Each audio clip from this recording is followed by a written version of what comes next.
Alright, chat. This one's a big one. Superliminal, all collectibles, four-way race between Ozmourn, Perigon, hippienator, and Sapphire. This is going to be absolutely mind-bending. There are so many runners on the leaderboards for Superliminal, and these are four of the best. We're talking top 25 out of over 500. You're not going to be disappointed. Alright, Superliminal runners, it's your time to shine.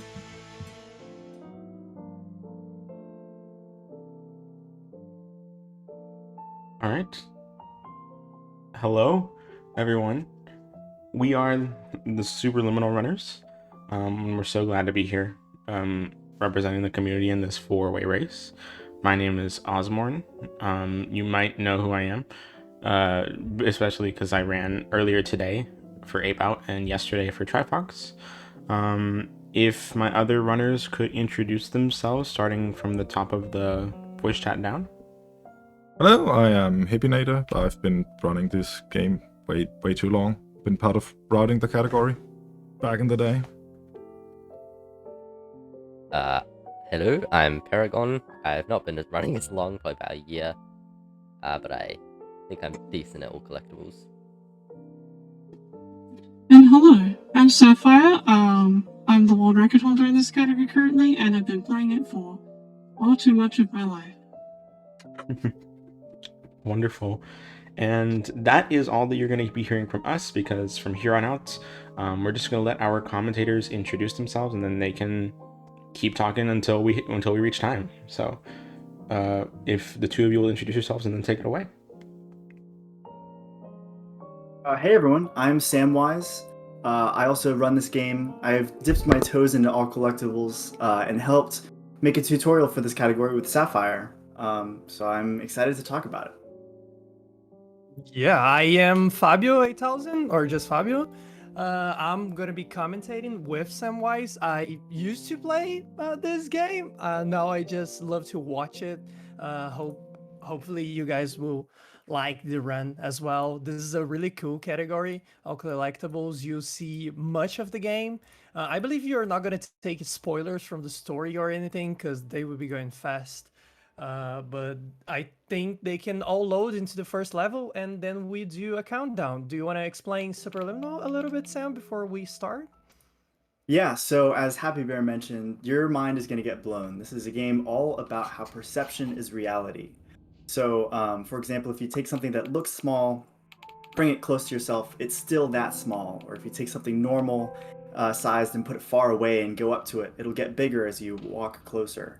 We're going to be using that concept along with a bunch of crazy glitches right from the get-go to get through this game really fast, stopping along the way to pick up every single collectible in the game, which ranges from fire alarms, fire extinguishers, blueprints, constellation rooms, and chess pieces. And that may seem like a really random assortment of things, but you know, as we go, we'll see plenty of them. And if you're really curious, you should play the game. Yeah, and you saw Ozmourn and Sapphire doing a check on the speedrun timer. I would like to ask for Hippie and Paragon as well to do that. We have an in-game timer on this game as well, so you be going off of that on their screens. And I believe we can count them down. Are you ready, Sam, to explain the first trick, which is going to be right after they leave this room?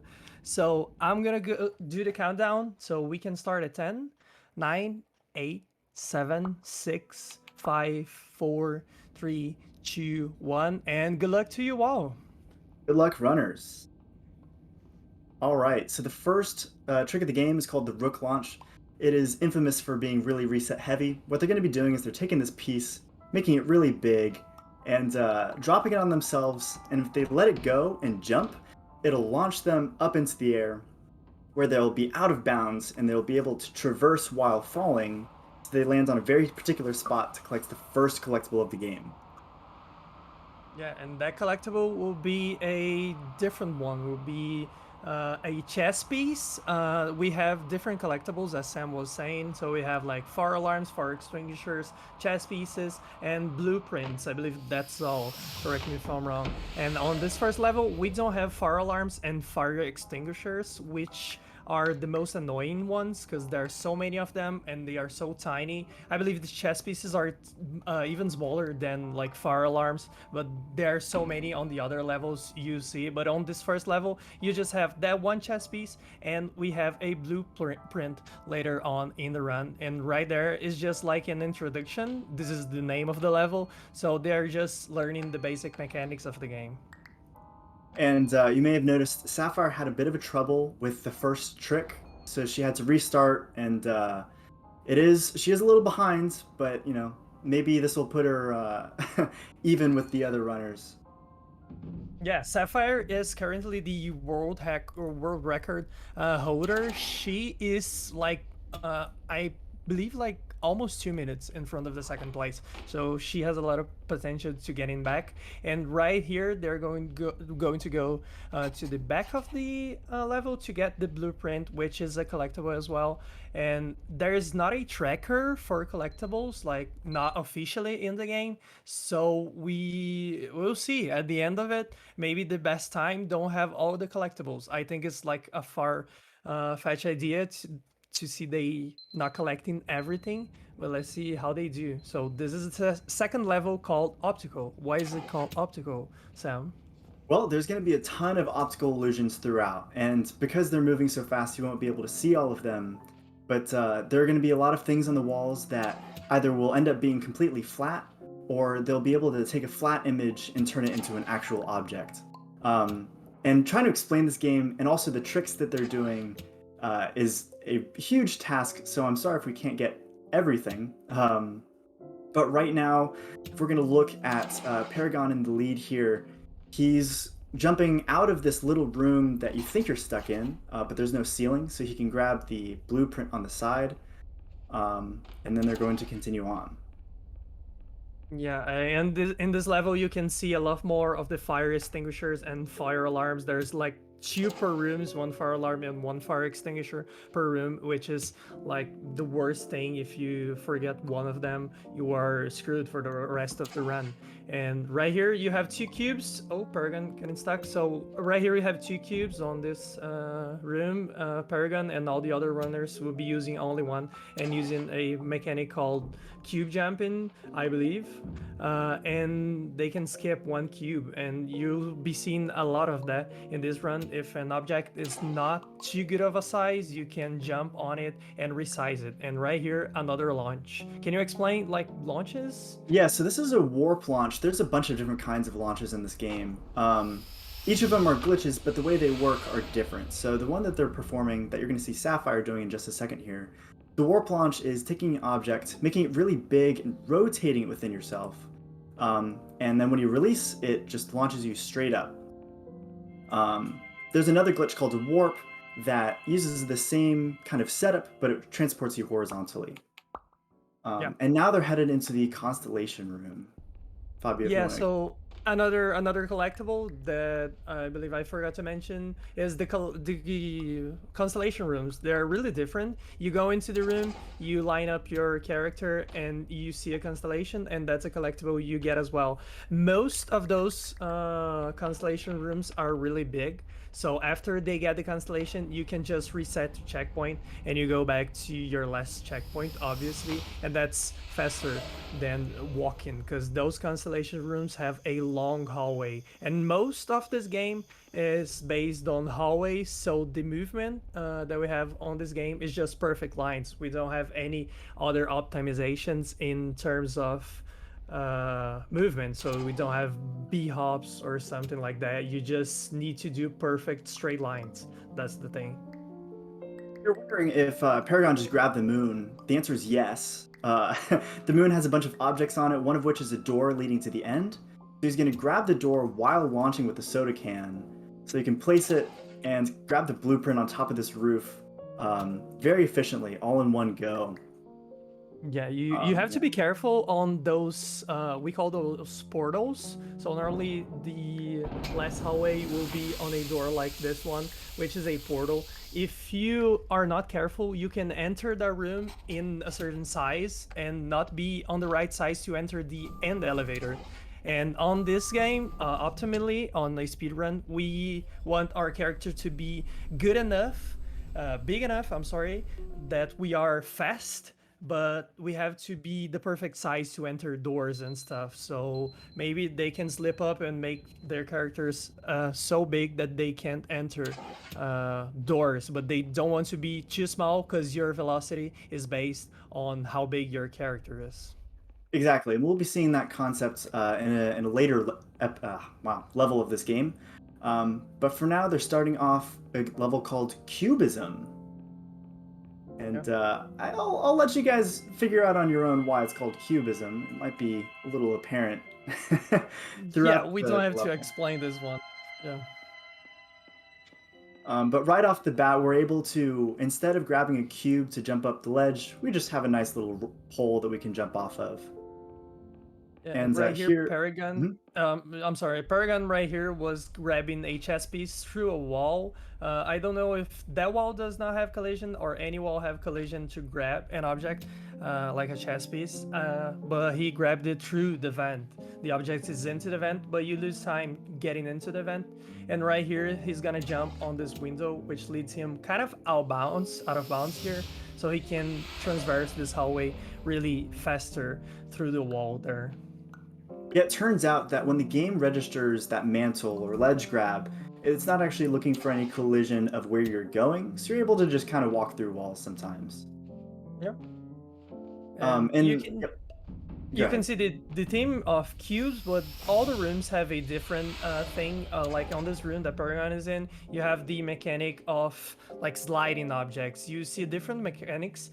In the next level, you see a different mechanic, but normally the mechanic of this game is to grab stuff and make it bigger. So we have just like two commands. You have to walk and press a click to grab an object. So that's all we have on this game, but they can use like warps and pretty amazing stuff in this game with nothing, just clicks and movement to walk optimized in this speedrun. Yeah, the glitchless speedrun especially is very movement based. And the trick that Perigon and Sapphire just did that we're going to see in Ozmourn and Hippienator is another warp launch. They're taking the side of this cube and just skipping a jump that you normally have to stop for on the pole. And just like that, we're done with Cubism and on to Blackout. Yeah, I don't know if it still is, but Blackout is one of the biggest maps that we have. And Blackout, playing casually, has a great team that I'm not going to spoil, but it's really a dark map. But they're not going to walk too much in the map. They're going to do warps, as we were talking about them. But that's a problem. In this category, you cannot just warp to the end of the level, because we have to collect collectibles along the way, and fire alarms and fire extinguishers can be on a highway that you wouldn't be thinking of going if you were to warp to the end. Like this hallway, which is really long, that Perigon's doing, you just have to click on every single fire extinguisher right here before the map goes blackout, and that's when all the lights go off. And I don't know how to explain things they're doing in the dark, but you can try to help me, Sam. Well, it is called Blackout for a reason, and if you're a casual runner, this is a pretty spooky level to start because you're not really sure what's going on.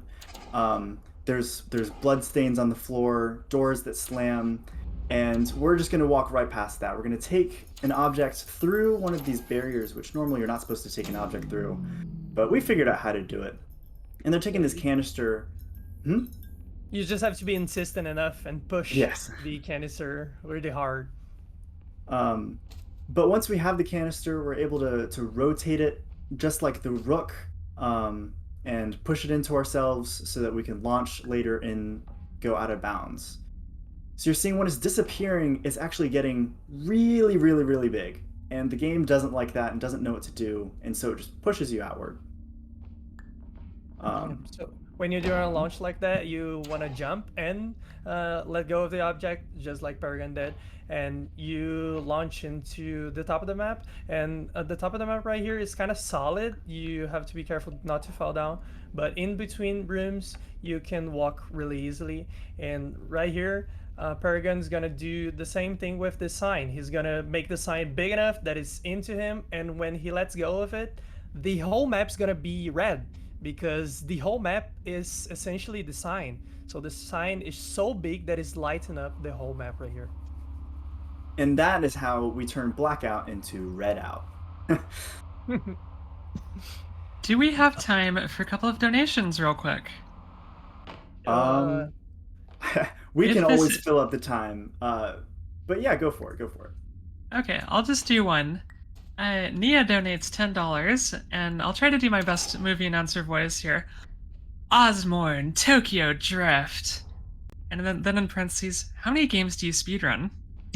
Thank you, Nia, for that $10 donation. Yes, thank you for the donation. And Ozmourn speedruns a lot of games, but let's see here. He's doing pretty good. He's keeping up with hippienator, and they are collecting just a few more collectibles after turning on the lights and doing the big reveal that all this blood on the floor was just paint. That's it, red paint. Yeah. So if you're wondering who is ahead, I believe Sapphire is ahead. We are looking for in-game time, so you can check out the in-game time on the top left of their screens. And I believe Sapphire is like 30 seconds ahead of them all. But they are hearing us, so let's not spoil their races to themselves.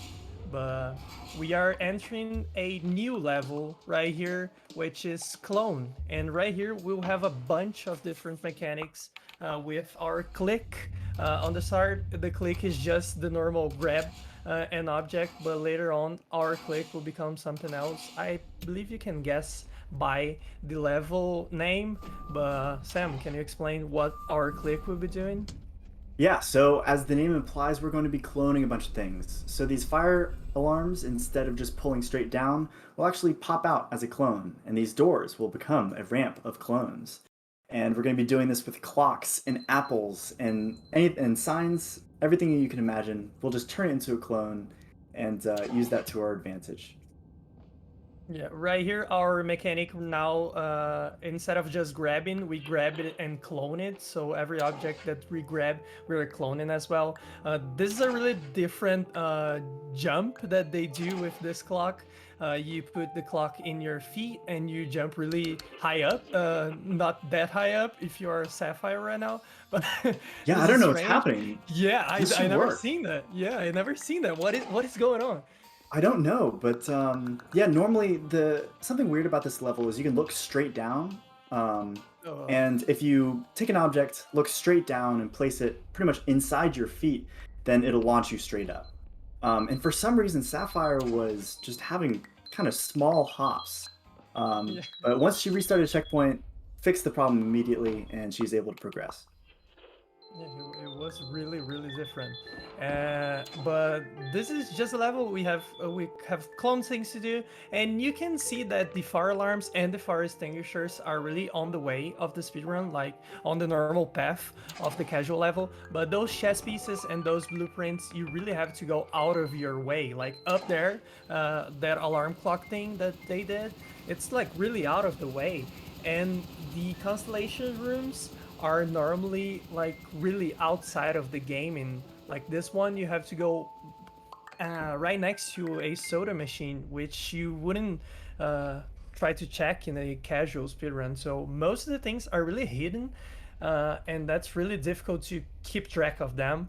Not the really hidden ones, but to keep track of the fire alarms and fire extinguishers. On this level, clone, you have a different, even a different mechanic, because the fire alarms and fire extinguishers, some of them are like twins with other ones. So if you press one fire alarm, another one will be linked to that, so you don't have to click that. I don't know if they keep track of that, but that was a common thing on this category, on clone. Yeah, and it's just clone where they're linked. I don't know. I don't think that was intentional by the developers, but we definitely do keep track. And if you've found the pattern that there's always a fire alarm just inside the hallway to the elevator, they skip that one because that's one of the ones that's linked. Mhm. Oh, and now we're going into Dollhouse, everyone's favorite level. Yeah, your favorite, not mine. Yeah, so Dollhouse is the level I was mentioning that it plays a lot on the idea of portals, where for a casual player it's not super important, but for a speedrunner, the size of these portals is very important. Being even just a little bit small within these portals slows you down a lot compared to someone who gets it perfectly. And so there's going to be several of these portals throughout the level. Some in actual doll houses, and some in some other cool little houses. Yeah, Perigon is coming into the first dollhouse. They have to size that up perfectly so they are the right speed going into this hallway, because it's not a long one, but you can lose time if you are too small. And then you have to resize it right here. I think they resize it perfectly to go into this portal. Yeah, That was just good. perfectly. Yeah. You can see them get slowed down a little bit by like bonking their head on the top of the door, and that is exactly what you want. Mm-hmm.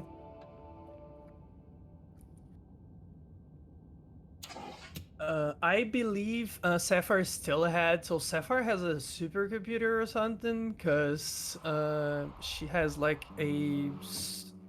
like her timer is really uh, behind No, them all. so what happened was when she restarted in induction right after the first trick, it Okay. restarted the timer because the timer resets every time you go through the first door. Yeah, exactly. Okay, perfect. But who's counting, right? Exactly. It's kind of a race, but we just want to see good superliminal stuff. I believe they all are going really well here in Dollhouse, which is the most annoying level. In Glitchless, it's like way more optimized in movement wise, so it's really a really bad level to play on. And if we see on Hippie's screen right here, he'll probably no. I thought he was going to enter the portal and come out of the portal, but that's not a thing that they're doing right here. But Dollhouse going into this last part. This last part is the I've never seen that. Oh Okay. yeah, things have changed since you played. Yeah. On an old update of the game, we figured out that going into a portal a certain way, you can kind of clip out and stay really big. And so the final room of the game is supposed to be absolutely massive, but we found a way to actually occupy most of that space um, through this Wow. glitch so that you can fall straight from the ceiling and still be really fast. It I it is really love hard to explain. Wow, but I love it. Like, I Yeah. don't know how that works, but knowing what was the previous strategy and now this one is super cool. But we don't have time for me being amazed because we are on skips here in Labyrinth. So Perigon is doing seemingly he's just jumping to nowhere, but right there we had an invisible trigger that triggers a line, and at the end of this hallway there will be another trigger to trigger a line. And if you jump those two perfectly, as Perigon did, you skip the lines. And this level only transitions you if the narrator stops to talk. So we don't want more lines to the narrator. So we don't feed them lines. So we just skip those. And this is something that was discovered by actually hippienator. Just kind of on accident, did a little bit of a launch, went over it, realized it passed by quicker. Um, and so yeah, it ends up saving about 20 something seconds. So it's a significant little skip that we can do in this level. Mhm. On the start of Labyrinth here, they're just going back and tapping clocks. This is a really normal stuff in Labyrinth at the start of it. You just have to tap clocks. Uh, like, the game is trying to wake you up with clocks, but you don't care. This is the frame. They go into the frame, and right here is my favorite part. It's just they just go around and around this one hallway. And it looks like it's the same, but there's a different collectible on each loop. So you have to, keep pivoting left, and the gravity changes, and everything's going wrong.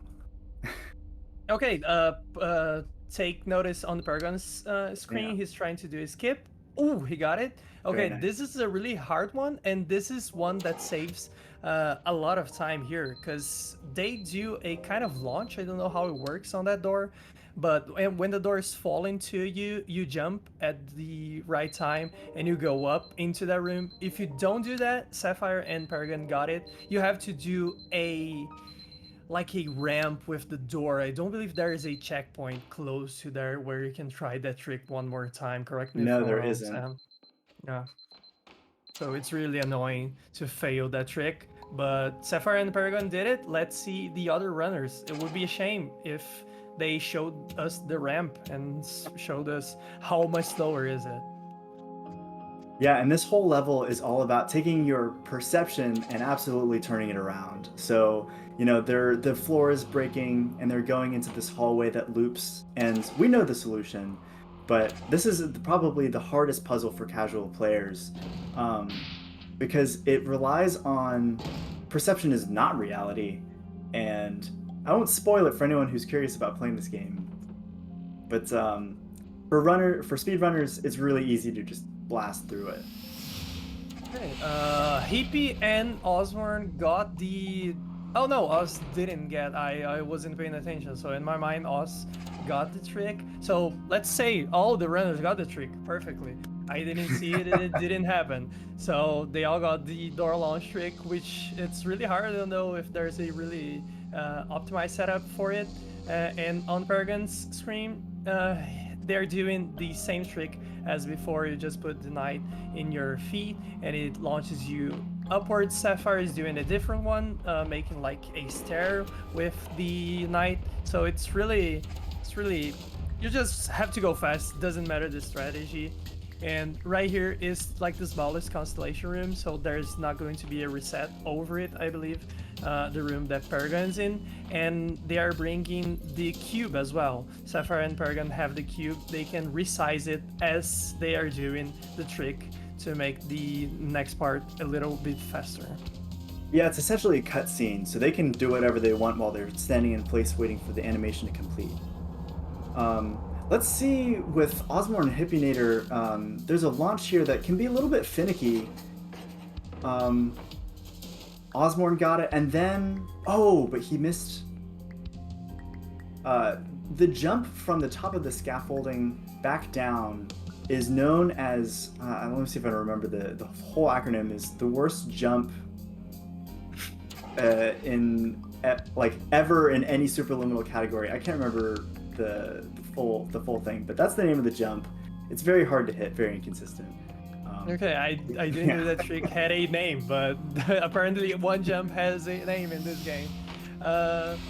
Perigon and Sapphire just did a labyrinth thing, which is like a maze thing. I'm not fluent in English. It's not my language, so I don't know the difference between a labyrinth and a maze. But they did a maze inside of a labyrinth, which is really cool in my eyes. Let's see when Hippie and Ozmourn get to it, so we can explain a little bit better. Because Sapphire and Perigon are not having fun; they're just having speed in this race. They're already at the last level of the game, which is... What is the name of the level? White space, and there's going to be plenty of it, because we're actually going to be resetting this level a bunch of times. I don't know if we'll have time to explain this maze, because there are a lot of different collectibles spread throughout this level, and we're going to take advantage of the fact that the opening room that they're in can be taken advantage of to the max. And actually, Perigon and Sapphire are taking different routes, and because each of them end with a reset of level, it doesn't matter where they start as long as they get them all done. So Sapphire started with Jungle's Bistro, and Perigon is starting with the most of the walking section. And you can see they are really taking advantage of the size of the character. So you go outside of the level. So this whole level is like... all the parts of the level are in different places. You have those portals to take you everywhere, but the whole level is just on one giant canvas, so they can traverse the map in different sizes. So in Perigon's screen, he's really big on the part that he was not supposed to be that big, but he got the first portal. And a thing in this game, if you place a portal inside a portal, I don't know how that works, but your character goes back to a normal size. So that's right there is the normal size that Perigon should be. But when you're bigger, it's easier to see things and collect them faster. Yeah, so to go into that, the first room that they're starting in is essentially a portal within itself already. And so the way you're supposed to progress is by taking the portal and shoving it into the portal door that you've been walking through. But instead, we're shoving it outside of the room and going out of bounds, and all these shenanigans happen. But what Fabio was saying with taking the tiny portal and putting it into a different one, it's essentially a failsafe that the devs put in that it will just return your size to the default. And so we'll do the traversal while really big so that it's really fast. And then so we can keep fitting through doors, we put the portal back into itself. And we'll see Ozmourn and hippienator do this if you missed it the first time. Yeah, and Sapphire is on the last stint of the level. She's going to the end now. You will not see the end of the level, and she will not either because she missed it. But they are racing, like in real time right now, Perigon and Sapphire to get to the end. This is a One, really two, stupid three, trick four, to do five, it. six, Yeah. 7, 8. And Yeah, it's oof. it is really hard, pretty inconsistent, but it's very fast if you can get it. Oh, and Sapphire got it. Perfect. And It's time not ends the for her yeah. Final there. time for Sapphire. Perfect. 25:37. Yeah. So I GG. kind of lied. This is not the last level of the game. White space is actually 1, the 2, 8th level of the game. We have 9, Mhm. but the last one you just have to press on a clock. So Paragon's going into that right here, and you want to be like less than a second that last map, and they got it as well. So GG's for Paragon, and right now we have.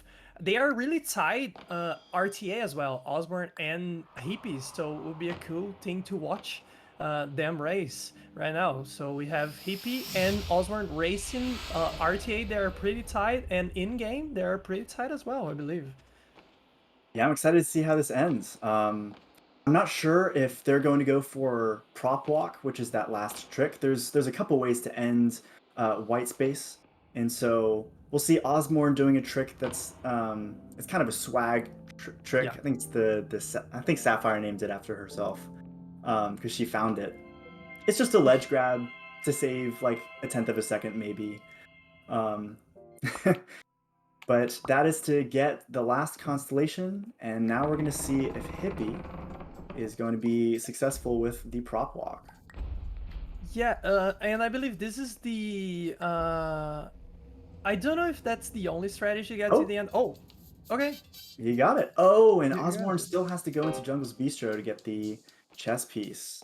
Yeah. So Hippie is GG's. finished. GG's, yeah. Yeah, so they were not tied, but this last level, like white space, is a level you can do in any order that you like. So that's why we were confused because they were doing the same trick, but they didn't had the same collectibles. But GG's for Hippie. Let's see the last trick on the game right here at Multithon from Ozmourn. Let's see if he gets the stupid ending trick right here. Yeah, as I mentioned, there are a couple different ways to end this involving glitches, but this one is the fastest and most inconsistent. There's also a way to skip back to the end for to where there's a chessboard, and you can use a portal and go out of bounds that way, which is really close to the end trigger. We're gonna see Ozmourn. Oh, looks like he's going for that alternate route, so we're going to see something a little different.